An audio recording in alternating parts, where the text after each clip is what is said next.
आवाज़ बंद। कहाँ तक हो गया था अभी सुबह?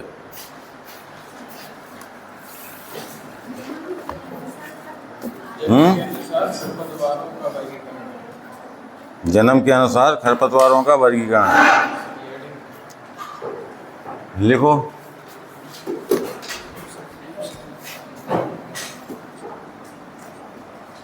जन्म के अनुसार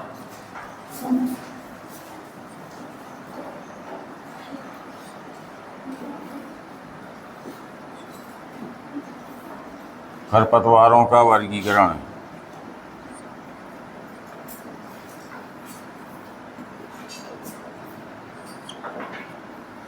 जन्म के अनुसार खरपतवारों का वर्गीकरण। जन्म के अनुसार खरपतवारों को 2 वर्गों में बांटा गया है। जन्म के अनुसार खरपतवारों को 2 भागों में बांटा गया है।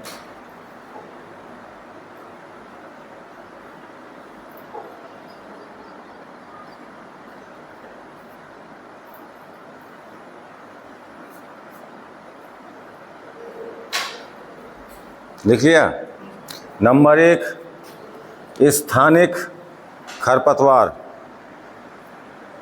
स्थानिक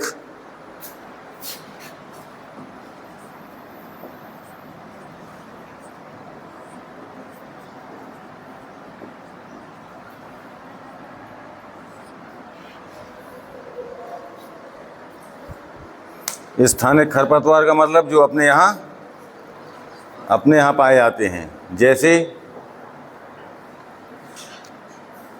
दूब घास, मोथा। लिख लो। जो स्थानिक खरपतवार हैं जैसे दूब घास, मोथा, कांस आदि।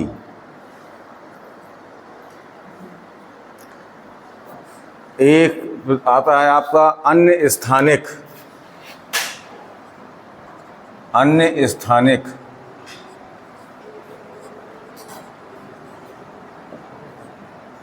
अन्य स्थानिक खरपतवार।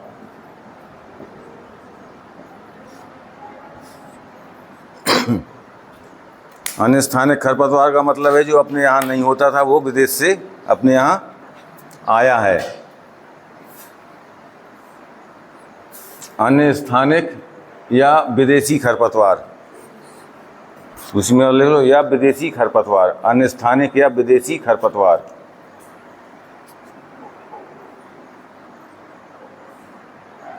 जैसे कांग्रेस घास, जैसे कांग्रेस घास, इसी को बोलते हैं पार्थेनियम। पार्थेनियम।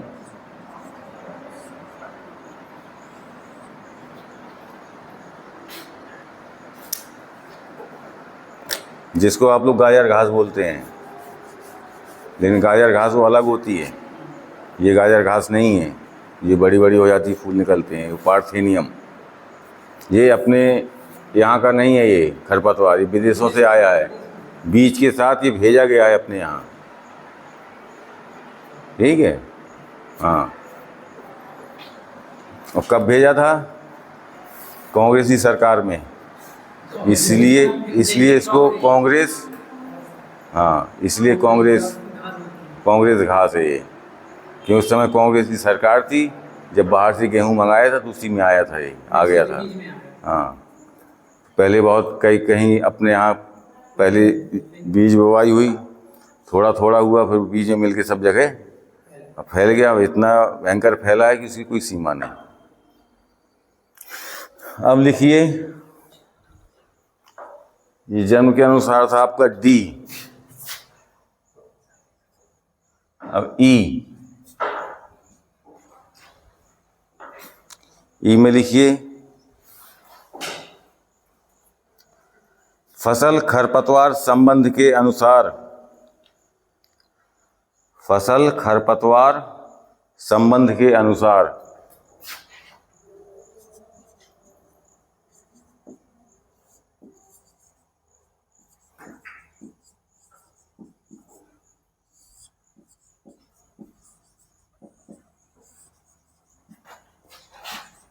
के अनुसार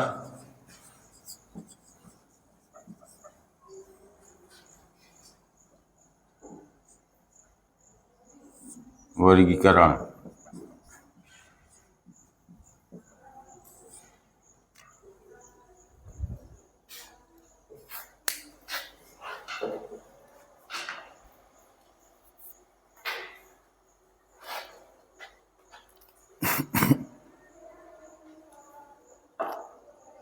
यह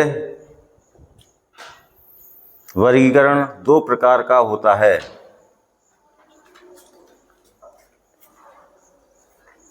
नंबर एक,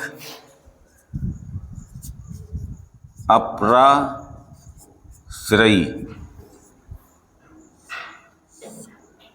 नंबर दो, पराश्रयी।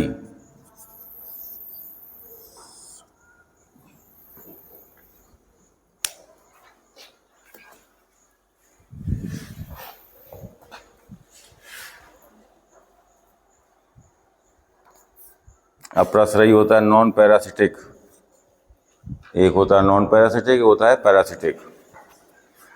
इसमें लिख लीजिए अपराश्रयी में, जैसे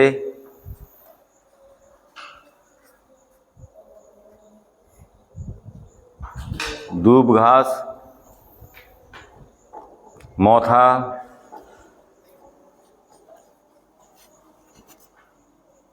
आदि।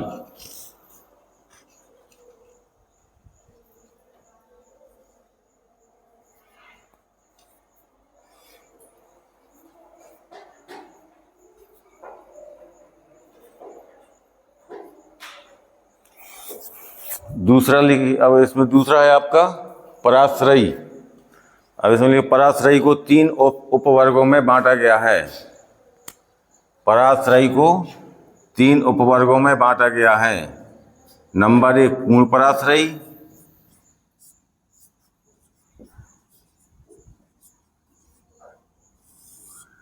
नंबर दो, अर्ध पराश्रयी।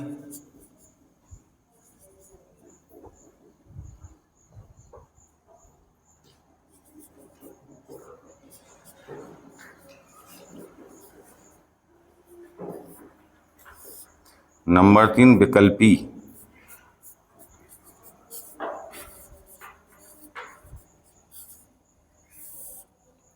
ये पूर्ण पराश्रयी खरपतवार, अर्धपराश्रयी खरपतवार और विकल्पी खरपतवार।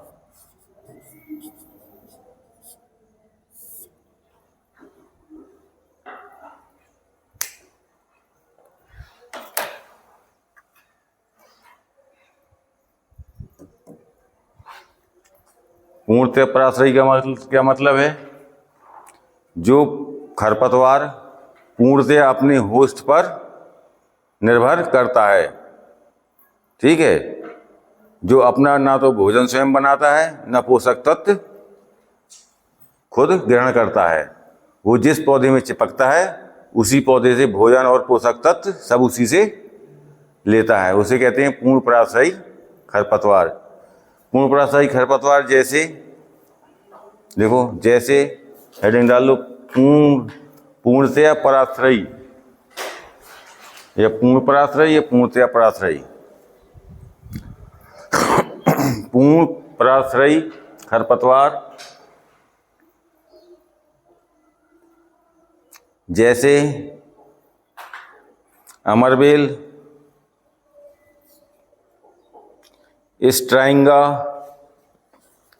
स्ट्राइंगा, स्ट्राइंगा, अमरबेल, स्ट्राइंगा, ओरोबंकी आदि, ओरोबंकी आदि।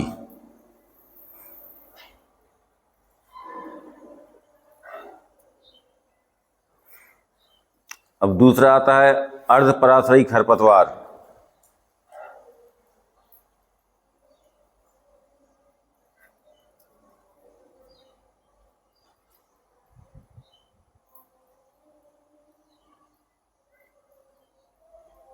अर्धपराशयी खरपतवार में लिखिए जैसे गिलोय,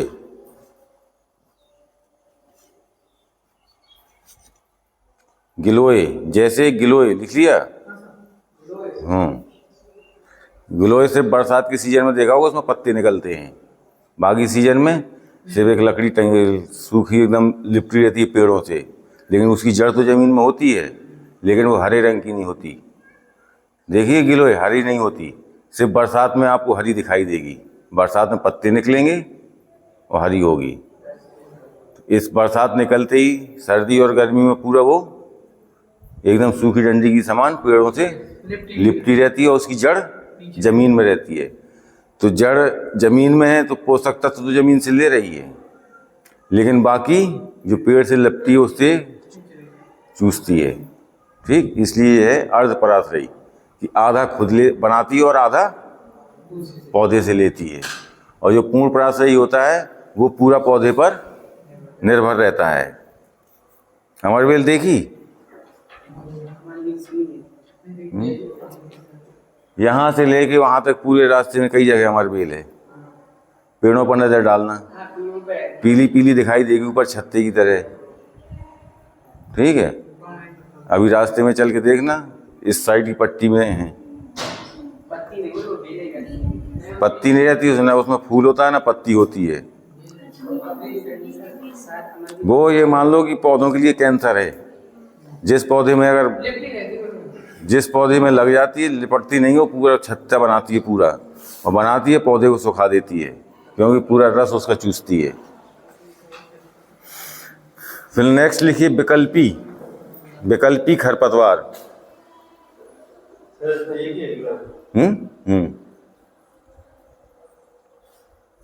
विकल्पी खरपतवार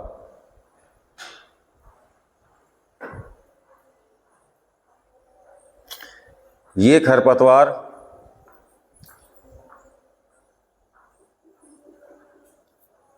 जंगली रूप से तो उगते ही रहते हैं,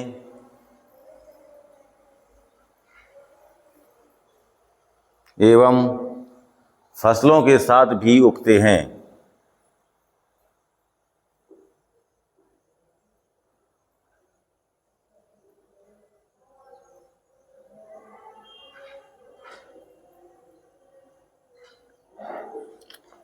अब आया आपका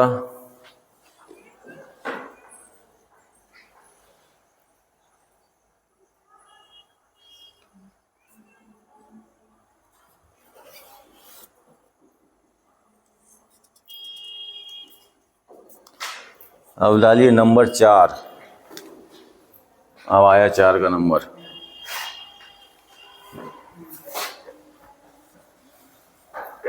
तीन वर्गीकरण हो गए, अब ये चौथा वर्गीकरण।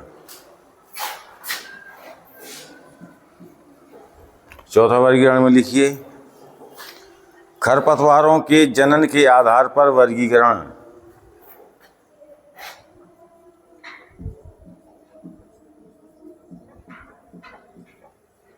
खरपतवारों के जनन के आधार पर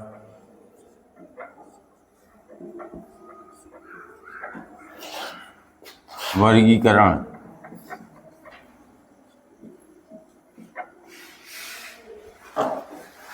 खरपतवारों के जनन के आधार पर वर्गीकरण। जनन का मतलब क्या होता है? पीछे पढ़ाया था ना जनन। क्या होता है जनन? इतनी जल्दी जल्दी भूलोगे हैं? अब इसी में खरपतवार में ही जनन पढ़ाए थे, पीछे आया था जनन सब। फिर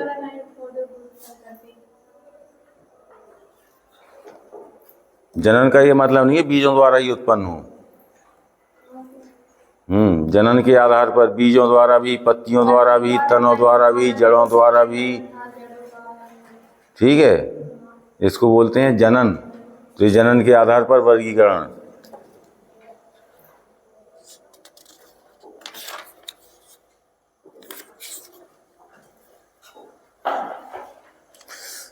ये दो प्रकार का होता है।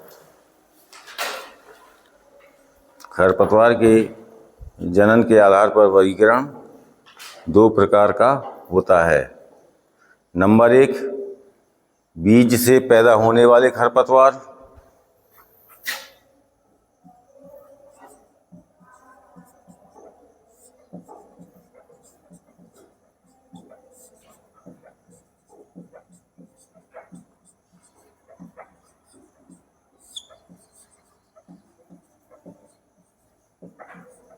बीज से पैदा होने वाले खरपतवार।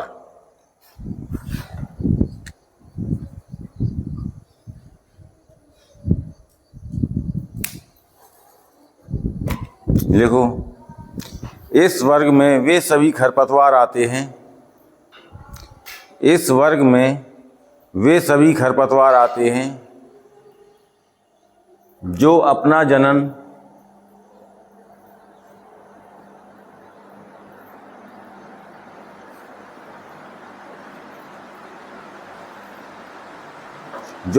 जनन केवल बीजों द्वारा ही करते हैं।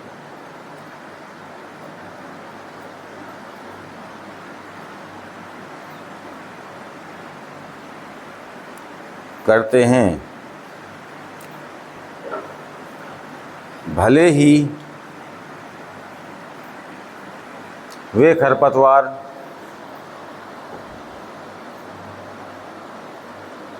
एक वर्षीय, द्विवर्षीय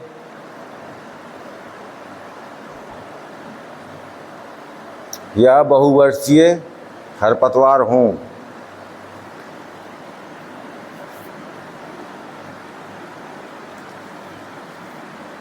फॉर एग्जाम्पल, उदाहरण जैसे सत्यानाशी, जंगली गाजर, सत्यानाशी, जंगली गाजर, बथुआ व प्याजी आदि। बथुआ व प्याजी आदि।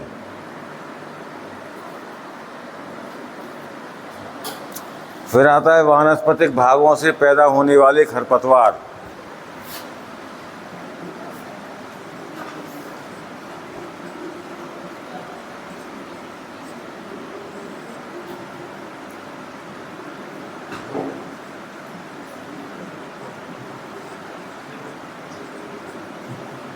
वानस्पतिक भागों से पैदा होने वाले खरपतवार।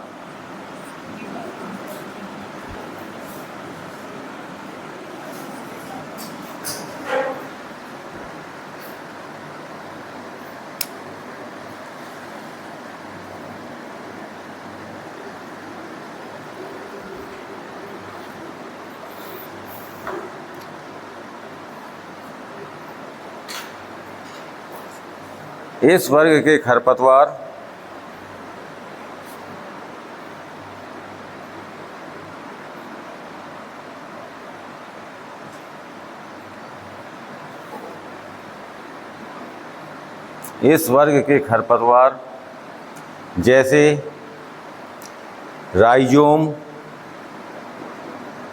Bulb, tuber,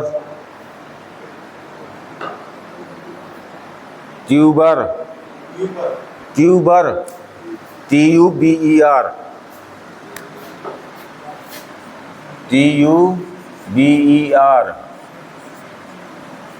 tuber.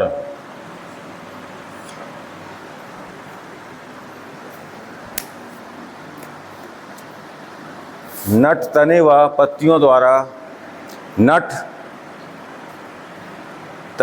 पत्तियों द्वारा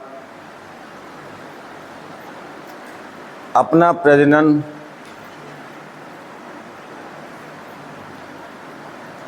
करते हैं।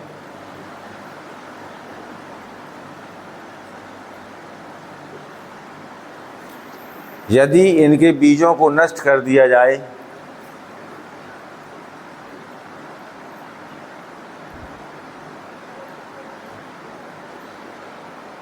यदि इनके बीजों को नष्ट कर दिया जाए या जलवायु की प्रतिकूलता के कारण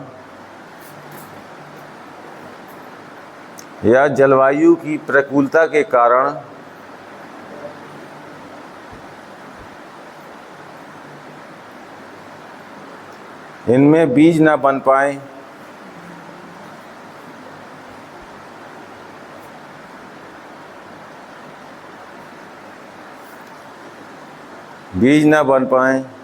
तब भी इनका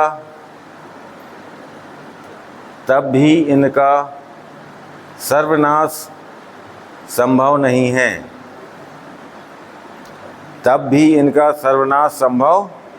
नहीं है। इनको 3 उपवर्गों में बांटा गया है।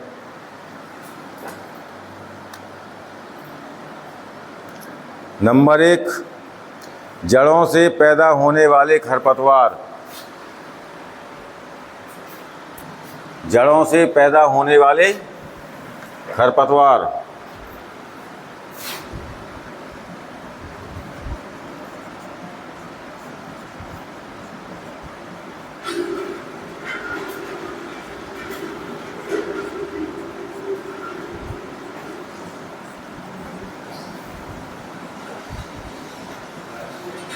ये जड़ों से, फिर आएगा आपका तनों से, जड़ों से, फिर पत्तियों से,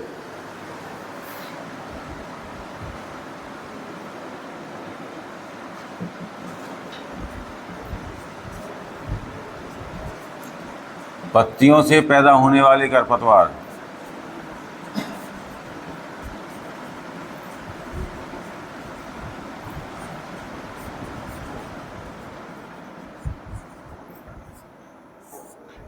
नंबर 3, तनों से।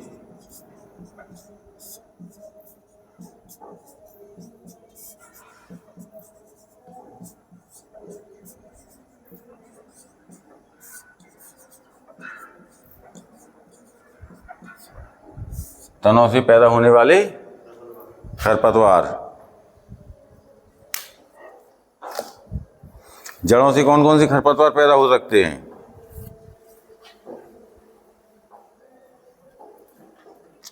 जिन खरपतवारों में नट, ट्यूबर, राइजोम पाए जाते हैं, वो अपना जनन जड़ों द्वारा कर सकते हैं।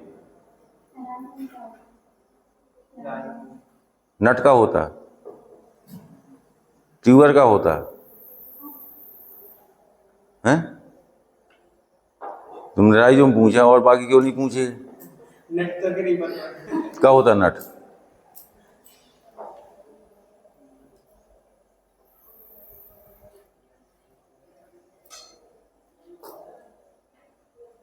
नट, राइजोम, ट्यूबर।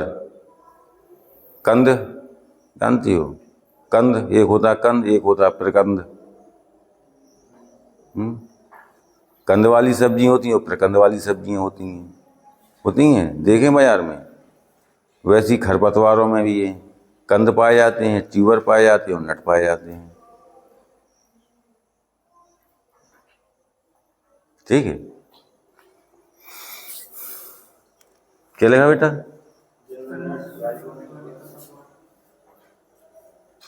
पाए जाते हैं, वे अपना जनन जड़ों द्वारा करते हैं। पहली है ये लिखना ना, वानस्पतिक भागों से पैदा होने वाले खरपतवार, लिख लिया। इसके बाद लिखना था जड़ों से पैदा होने वाले खरपतवार। डाली हेडिंग? डालो हेडिंग, जड़ों से पैदा होने वाले खरपतवार।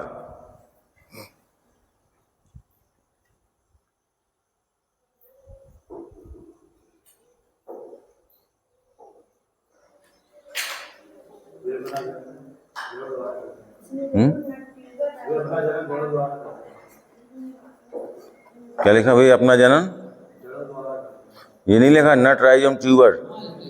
अपना जनन जड़ों द्वारा करते हैं, जैसे हिरणखुरी व मोथा आदि।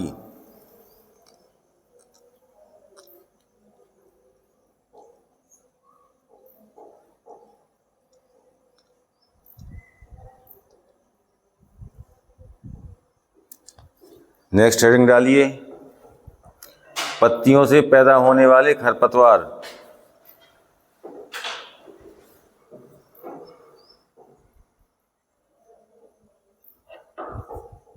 डाल दिया। इस वर्ग के खरपतवारों की पत्तियों में कलिकाएं होती हैं। इस वर्ग के खरपतवारों की पत्तियों में कलिकाएं होती हैं।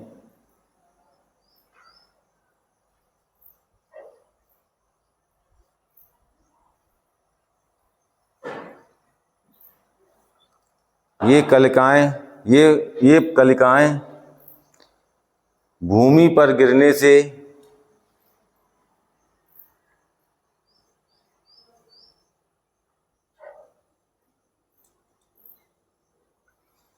अनुकूल दशाएं मिलने पर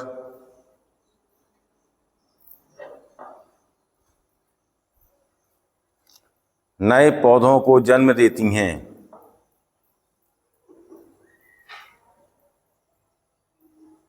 नए पौधों को जन्म देती हैं, जैसे पत्थरचटा आदि।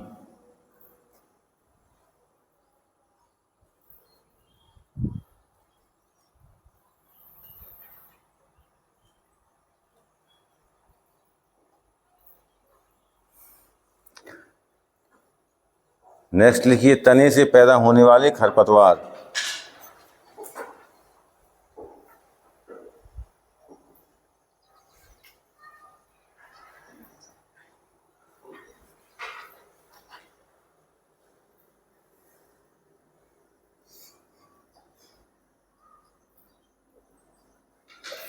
इस वर्ग के खरपतवारों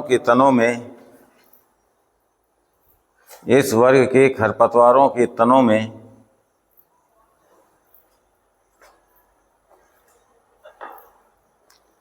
कलिकाएं पाई जाती हैं।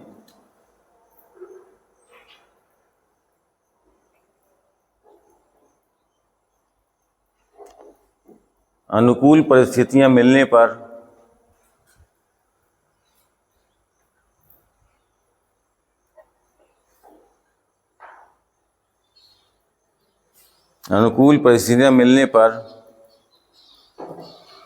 ये कलिकाएं नए पौधों को जन्म देती हैं।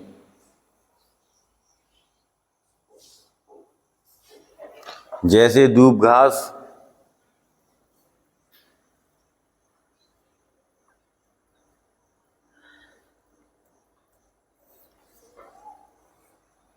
आदि। अब नेक्स्ट इसी का आता है, ये होता है 1 और 2 हो गया था, अब आया नंबर 3। नंबर 3 में लिखिए, बीज व वानस्पतिक भागों से पैदा होने वाले खरपतवार। बीज व वानस्पतिक भागों से पैदा होने वाले खरपतवार।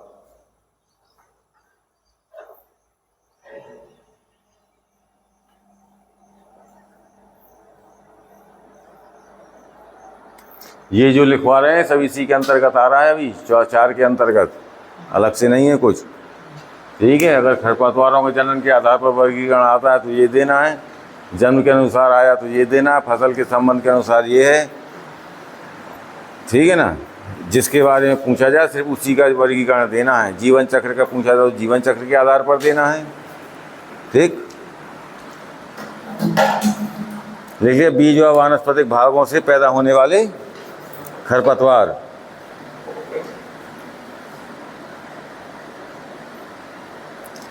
देखिए, इस वर्ग में खरपतवार बीजों व वानस्पतिक अंगों से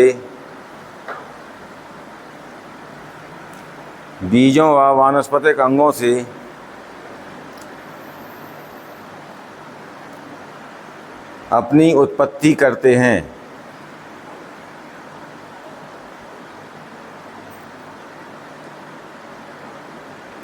इस वर्ग में इस वर्ग में अधिकांशतः बहुवर्षीय खरपतवार आते हैं।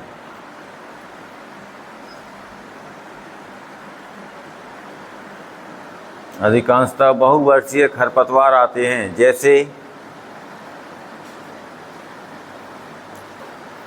कांस, मोथा आदि।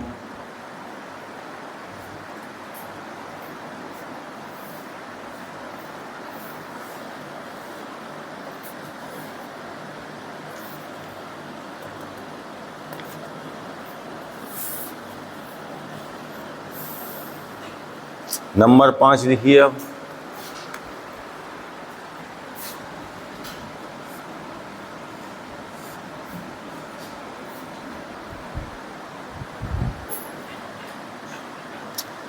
तने के वृद्धि गुणों के आधार पर वर्गीकरण। तने के वृद्धि गुणों के आधार पर वर्गीकरण।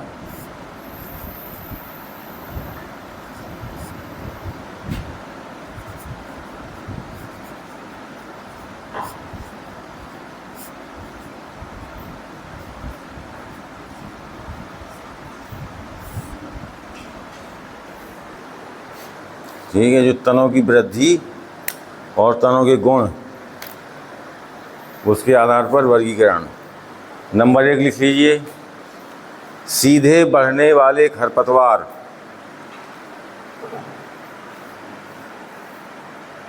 सीधे, तुझे कहा था आगे बैठ, तो बार बार देखेगी मेरी तरफ।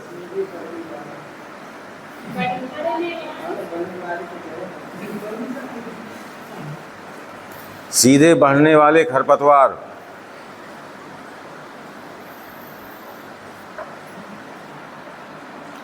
इस वर्ग में मुख्यतः 1 वर्षीय खरपतवार आते हैं।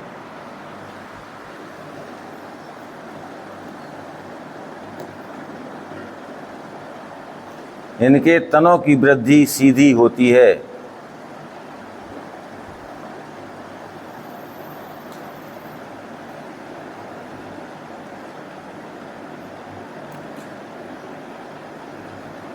भूमि की सतह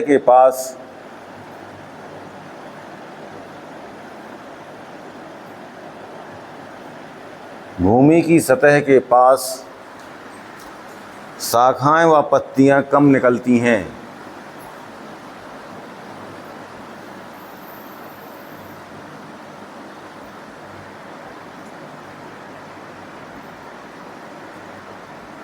जैसे बथुआ, जंगली चौलाई व कृष्णनील आदि।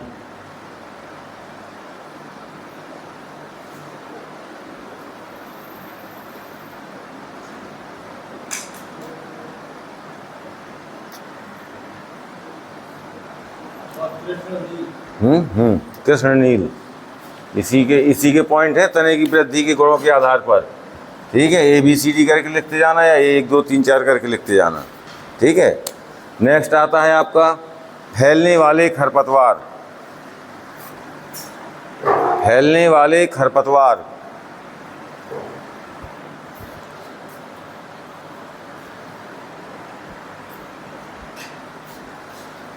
लिख लिया?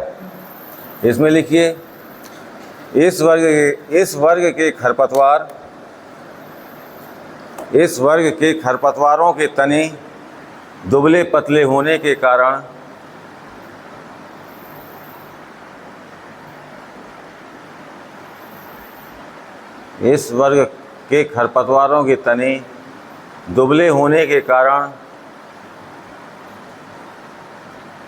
भूमि पर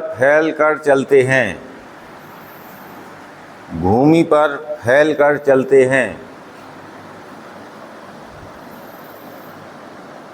जैसे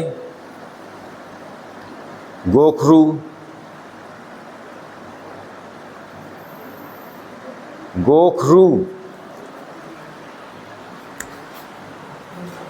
गोखरू,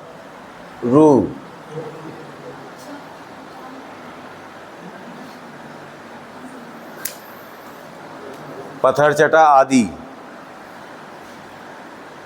देखिए गोखरू यहीं फील्ड में लगी है।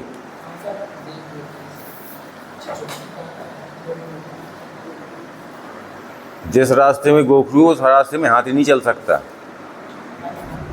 नहीं निकल सकता उस रास्ते से हाथी। इंसान की तो हिम्मत क्या जो निकल जाए बिना जूते चप्पल के। इतने कांटे होते हैं उसमें, जमीन में बिछे रहते हैं पूरे, कहाँ पैर रखोगे।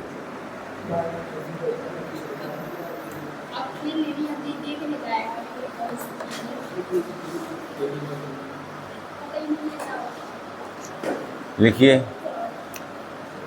पत्थर चटा आदि लिख लिया। इनके तनों की गांठों में जड़ें नहीं पाई जाती हैं। इनके तनों की गांठों में जड़ें नहीं पाई जाती हैं।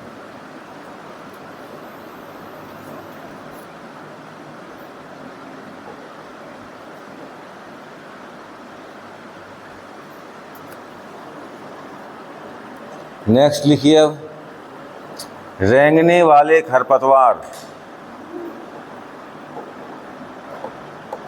रेंगने वाले खरपतवार,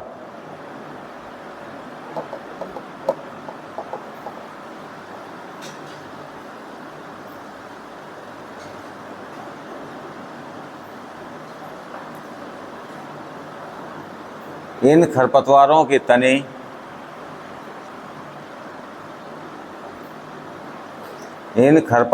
तने भूमि पर रेंग कर चलते हैं।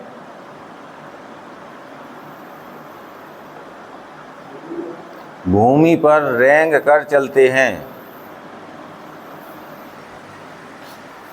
तथा इनके तनों की गांठों में जड़ें पाई जाती हैं।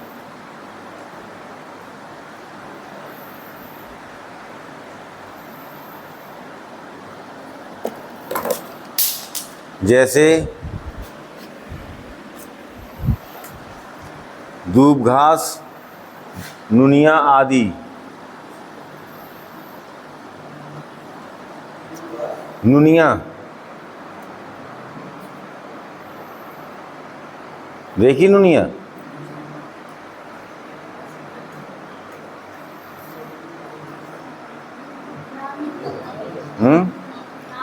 ये बाजार में भी बिकती है। हाँ, लोग बड़े मन से ले आते हैं बनाने के लिए। ठीक है, नेक्स्ट लिख लिए ट्रेलिंग खरपतवार। Trailing, trailing, trailing.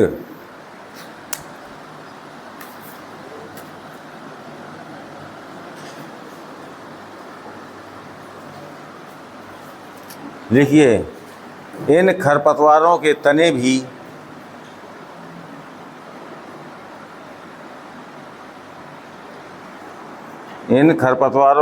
भी दुर्बल होते हैं। दुर्बल का मतलब कमजोर होते हैं। ठीक है, ये खरपतवार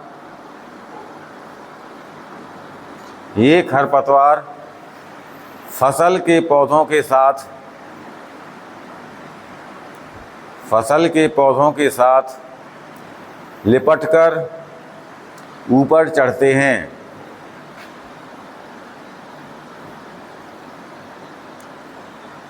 जैसे हिरनखुरी,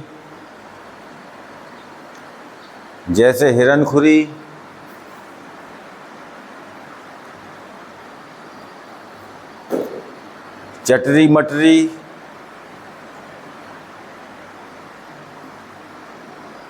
व मुनमुना आदि।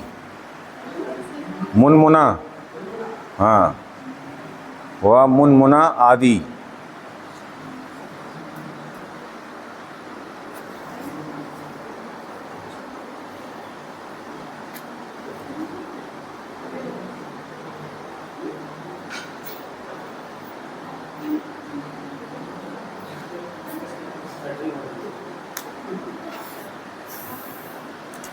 नेक्स्ट लिखिए आरोही खरपतवार। आरोही, आरोही, आरोही का मतलब चढ़ने वाले।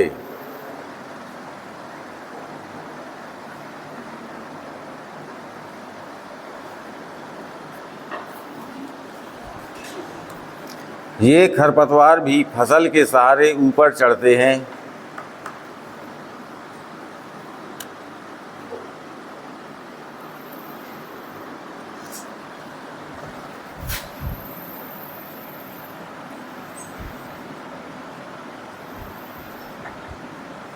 ये खरपतवार भी फसल के सहारे ऊपर चढ़ते हैं।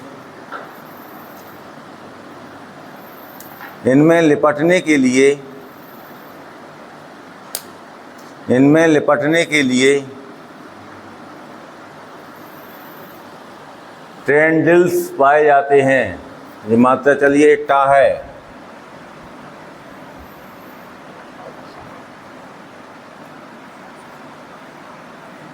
टेंडिल्स, टेंडिल्स पाए जाते हैं। जैसे कंदुरी, कंदुरी,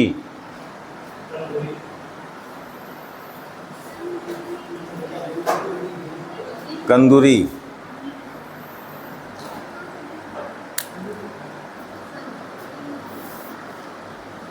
ये टेंडल्स जानते हो क्या होते हैं? टेंडल्स। जो टेंडल्स पाए जाते हैं इनके सहारे ये चढ़ते हैं।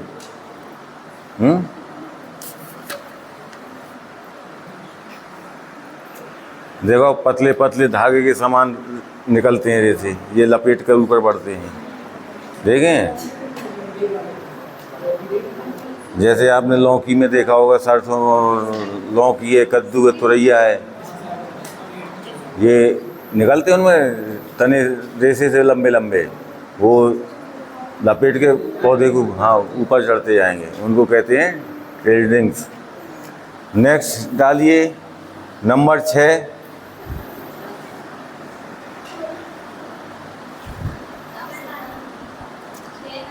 नंबर 6 बोल दें, लिखो फिर। खरपतवारों का मृदा एवं जल संबंध के आधार पर वर्गीकरण।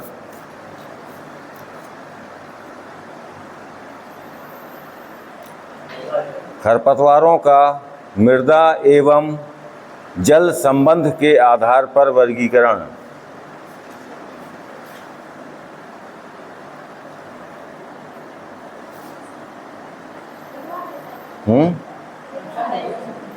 क्या टाइम हो गया अभी? 4 बज गए? बस बंद करो, बंद करो, बंद करो।